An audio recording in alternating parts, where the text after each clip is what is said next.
Now, I'm interested in checking out king g4 because it has the threat, it seems, of knight h5. So, for example, with queen, then knight h5 is mate. But this is not going to happen because here, rook d4, just pinning that knight. After rook v8.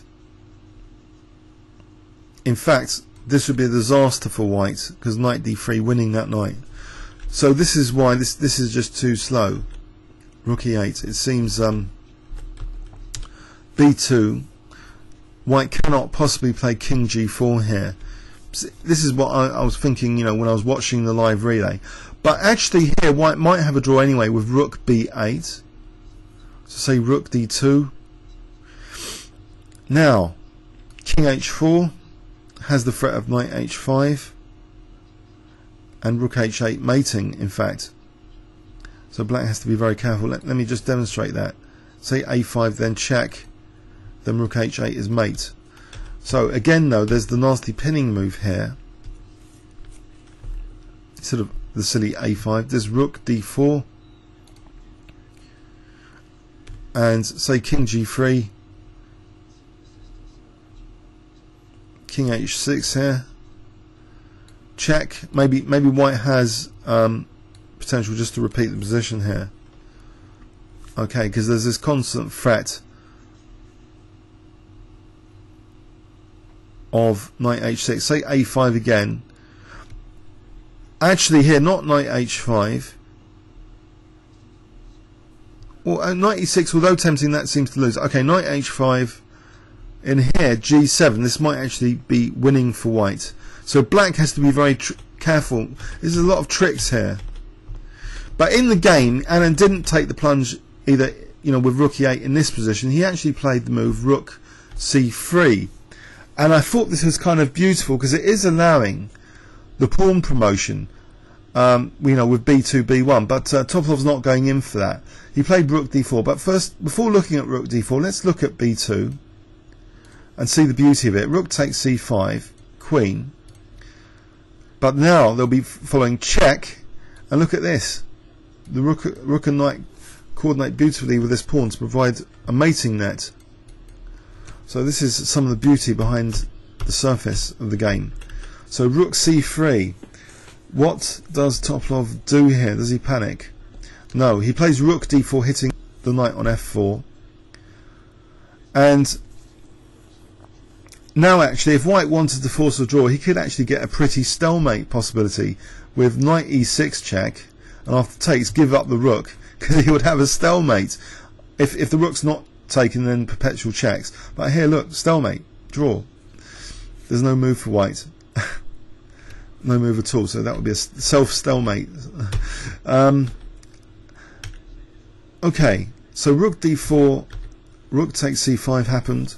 Rook takes f4, and now we get a check on the 7th rank, and rook b7. So white is giving up f5 because he will get h6. I think this would be dangerous actually for black again. If rook takes f5, okay, new variation, then this is actually winning for white. King h6.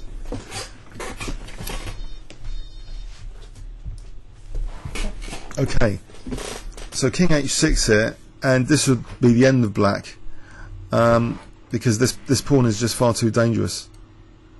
So check, and it's queening. So black has to be kind of careful not to casually take on f5 here.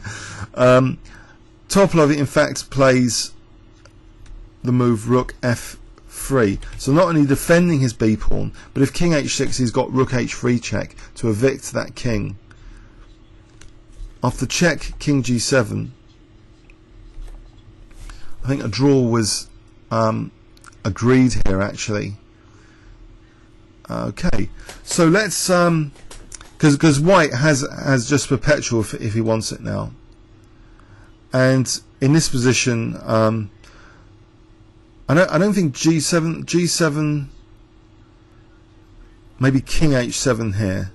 So that's no good for white. So white really should try and just keep up the checks. That's the safest way, I think, to draw here. Just keep up the checks. Okay. I thought that was quite exciting at the end, even with reduced material. Let's have a look in overview and summary at this game. So, the English opening, the 4 knights variation. This is a system worth investigating if you want to play against the English, because it's like a reverse Sicilian. So white ended up getting the dark square bishop kind of rapidly in this game, but you know, he didn't seem to get pressure very easily onto the black position. The pressure points seem to be solved, in particular c6 seems to be solved by an awkward looking rook move, but this is well supported by Topalov's subsequent play to support that rook d6 idea. And finally, you know, bishop b4 was played to try and exploit it, but the rook's coming off here, and now finally d4 and e4 being played. Queens came off, and it looks as though white was vulnerable in this endgame. He didn't allow this clamping move g4. He played f4 here to avoid his f4 pawn being restrained. But the problem is this b pawn, which, you know, he played with energy and kind of aggression to say, you know, I'm letting that b pawn drop because I'm getting some attacking chances. So here is where things livened up, and there were some very exciting dynamic possibilities. So rook a3, rook e3, and now this g5, which I consider, you know, an interesting breakthrough move, but unfortunately, you know, it didn't have that much punch. But g6, at least now white's securing a draw kind of spectacularly with this move rook c3. So black would be dead if he tried to promote the pawn here. So we just ended up with this position with white being able to do a perpetual check to secure a draw. Not the move g7, but rook b8, perpetual check. Okay, please leave any comments or questions on YouTube. Thanks very much.